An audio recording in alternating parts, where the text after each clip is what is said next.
Hi everyone. Today we'll be making a tea time snack and it's called Sabudana Wada or Tapioca Cutlets. This will be an air fryer recipe and trust me, there will be no compromise on the taste. To make this, you need 1 cup sabudana or tapioca soaked overnight, 2 medium-sized boiled potatoes, 3 tablespoons of almond flour. This is to add the extra protein. You can totally skip it if you don't have it. 3 teaspoons of oil, 1 teaspoon of coriander powder, half teaspoon of garam masala powder, half teaspoon of red chili powder, 1 teaspoon of whole cumin, 1 teaspoon of cumin powder, some cut green chilies to make it spicy, 1/4 teaspoon of ginger powder, salt to taste, and a handful of fresh chopped coriander. Next, we will mash the potatoes.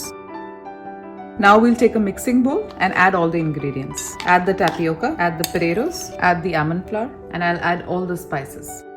Now we'll mash them all well together till they are well binded. This is well binded. Now I'll add 2 teaspoons of oil here and again mix it well.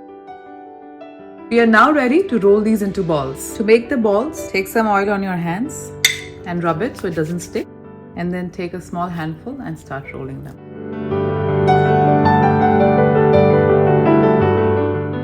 The vadas are all rolled up and now we will cover this and refrigerate for about an hour so it's just easier to make it when we fry it. Take the sabudana vadas out of the fridge and put them in the air fryer. Spray them with a little oil. And now we'll fry them for 15 minutes at 370 degrees Fahrenheit or 150 degrees Celsius. After air frying for 15 minutes, take this out and flip the vadas.